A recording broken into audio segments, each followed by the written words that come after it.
Hello दोस्तों, आप सभी का हमारे YouTube चैनल डीके पाठशाला में स्वागत है। दोस्तों, आज वीडियो में बात करने वाले हैं जो आपका पता होगा, जो आपका वीडियो का एग्जाम होने वाला उसके बारे में बात करेंगे। क्योंकि कुछ बच्चों को मेरे पास लगातार मैसेज आ रहे हैं कि सर इसके लिए सेम स्कोर कितना रहेगा, कट ऑफ कितनी जा सकती है। तो उसी मुद्दे पर आपका बात करने वाले हैं।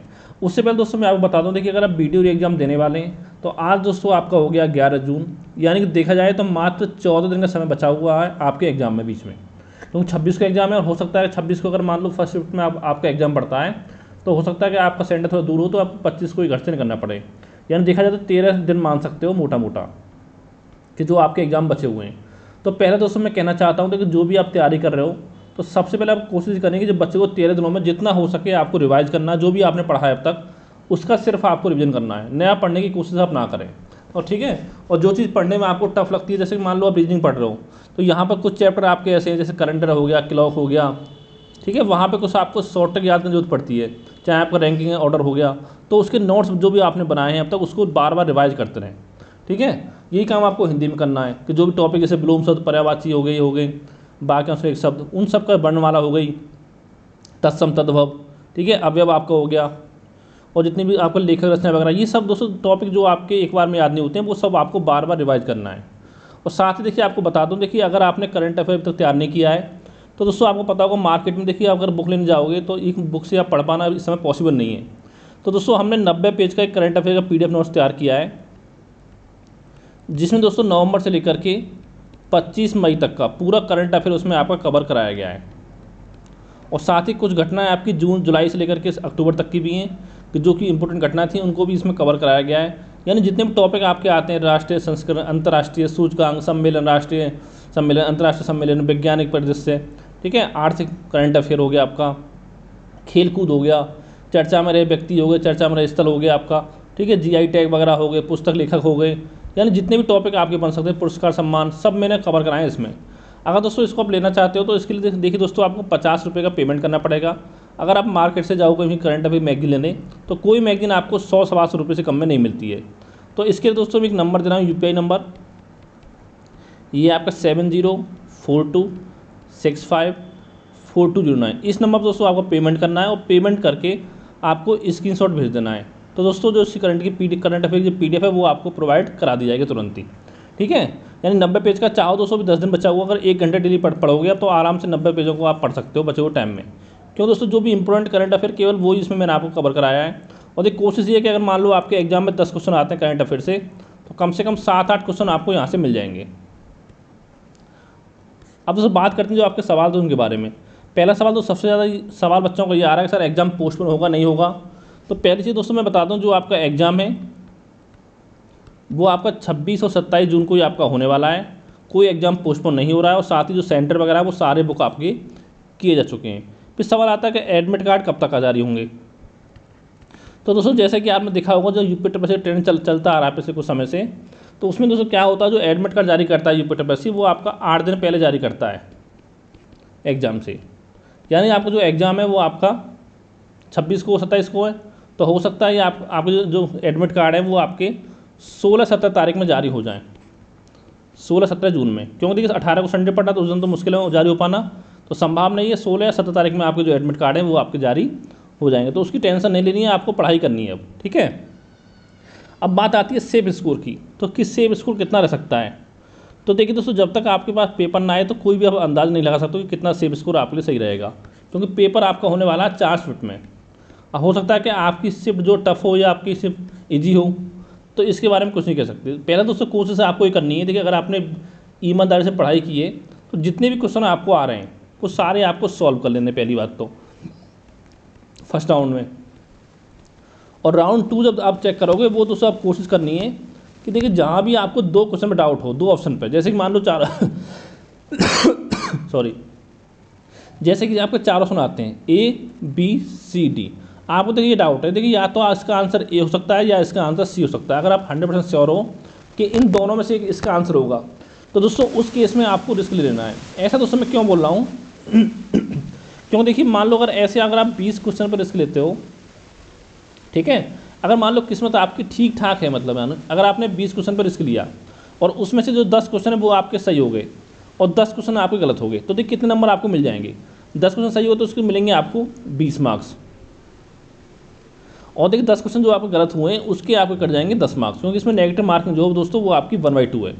यानी एक सही क्वेश्चन करोगे 2 नंबर मिलेंगे, गलत करोगे उसको तो आपका एक नंबर जो आपका काट लिया जाएगा। तो यानी 10 नंबर आपके माइनस हो गए। तो उसके बाद भी दोस्तों सोच सकते हो कि आपको 10 नंबर का जो आपको फ़ायदा हो गया।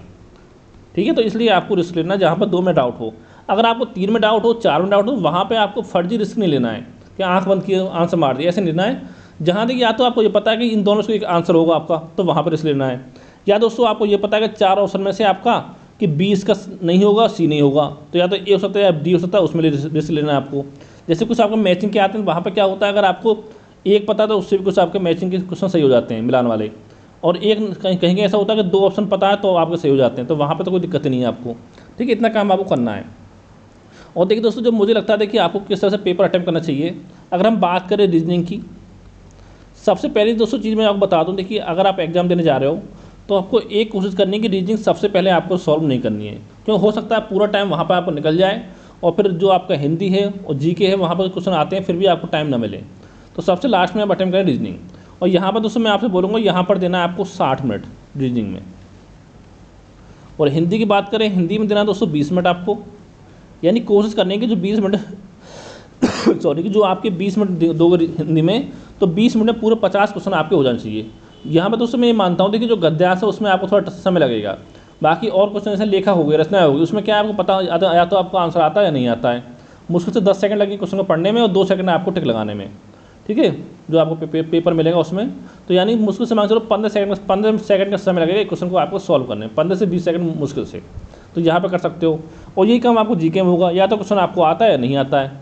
तो 20 मिनट आपको दोस्तों यहाँ पर देनी है। अब देखिए ये दोस्तों आपकी होगी 100 मिनट और पेपर आपका 2 घंटे का है। तो देखिए जो बची हुई 20 मिनट हैं उसमें क्या करना है आपको, उन 20 मिनटों में केवल आपको रखनी है ओमार सीट भरने के लिए। क्योंकि अगर ओमार सीट भरोगे आप 150 क्वेश्चनों की तो लगभग 15-20 मिनट तो आपको लग जाएंगे, तो वो 20 मिनट आपको सेफ रखनी है। अब देखिए दोस्तों यहाँ बच्चे क्या गलती करते हैं ओमार भरने में। कुछ बच्चे तो ऐसे होते हैं कि जो आपका एक क्वेश्चन सॉल्व किया फिर आपकी ओमार भरेंगे, दूसरा सॉल्व किया फिर ओमार भरेंगे। तो दोस्तों ये गलती आपको नहीं करनी है, क्योंकि इसमें क्या होता है, इसमें समय आपका ज़्यादा बर्बाद होता है। ठीक है, और साथ ही कुछ बच्चे ऐसा करते हैं कि पूरा पेपर सॉल्व कर लेंगे फिर ओमार भरेंगे, तो वो काम भी आपको नहीं करना है। ऐसा दोस्तों मैं क्यों बोल रहा हूँ, क्योंकि देखिए मेरे साथ भी ऐसा हो चुका है एक बार बहुत पहले। लेकिन यहाँ पर जो क्या होता है, जब उम्र भरते हो एक साथ भरते हो सारा, जैसे मान लो आपने ये 150 में से 125 क्वेश्चन आपने सॉल्व कर लिए।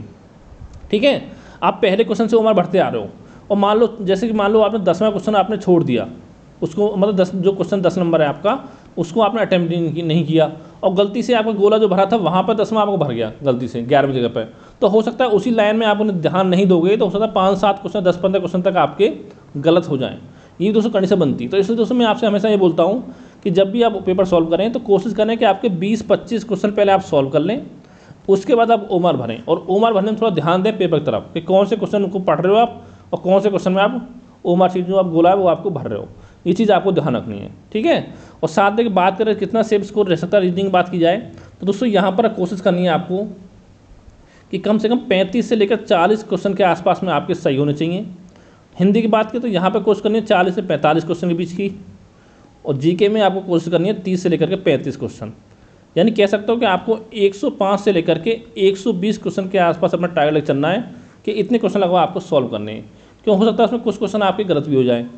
अब बात करें दोस्तों कट ऑफ की, तो देखिए कट ऑफ की दोस्तों जो बात की जाए, अगर आप जनरल कैटेगरी से बिलोंग करते हो तो दोस्तों आपको कोशिश करनी है, देखिए आपको 211 से लेकर, पहले बता चुका हूँ मैं आपको कि 220 मार्क्स के आसपास आपके इनके बीच में नंबर आपके रहने चाहिए। ठीक है, हो सकता है 2-4 नंबर का पेपर आपका ठीक ठाक लेवल का आए तो 211 से भी कम पे आपका सिलेक्शन हो सकता है। लेकिन इतना मान लो पेपर कितना भी डिफिकल्ट आपका है, अगर धांधली आपकी नहीं होगी एग्जाम में, तो जो कट ऑफ है वो आपकी 220 से ऊपर नहीं जाएगी, यानी कि 110 क्वेश्चन से ऊपर कट ऑफ आपकी नहीं जाएगी, क्योंकि 1/2 नेगेटिव मार्किंग है तो बहुत होती है। ठीक है, और बात करें ओबीसी की तो इसका मान सकते हो 206 से लेकर 215 के बीच में। एससी और फीमेल की आप मान सकते हो जो कट ऑफ है वो दोस्तों आपकी 195 से लेकर के 205 के बीच में आपकी जा सकती है। ठीक है, इस तरह से आपकी जा सकती है। और बात करें एसटी की तो एसटी मान सकते हो आप 190 के आसपास में। ठीक है, 185-90 के आसपास में कट ऑफ आपकी जा सकती है एसटी की। तो दोस्तों इस तरह से आपको तैयारी करनी है। अब देखिए दोस्तों मेरा मेन मकसद ये है बताने का कि आपके साथ जब आप पेपर दे के आओ तो ये आपको श्योर होना चाहिए कि हमारा सिलेक्शन इसमें होगा 100%। अब ये ना हो कि आप बीच में लटके पड़े हो, आपको डाउट होगा कि डीबी की कॉल आएगी नहीं आएगी, कुछ मन में डाउट होता है कि डीबी के लिए कॉल तो आ जाएगी लेकिन फाइनल सेक्शन होगा नहीं होगा। तो उसमें क्या होता है कि जो आपका आने वाला एग्जाम होता है आप उसकी भी तैयारी अच्छे से नहीं कर पाते हो। यानी अगर आप श्योर हो जाए कि हमारा सिलेक्शन हो रहा है तो दोस्तों जो आने वाला आपका एग्जाम जो भी होगा उससे हाई लेवल का, उसकी तैयारी फिर आप आराम से कर सकते हो। जैसे कि आपका RO का एग्जाम आएगा इसके बाद, ठीक है। तो यही दोस्तों आपको बताना था। अगर कोई आपका सवाल हो तो नीचे कमेंट करके आप पूछ सकते हो। Thank you for watching.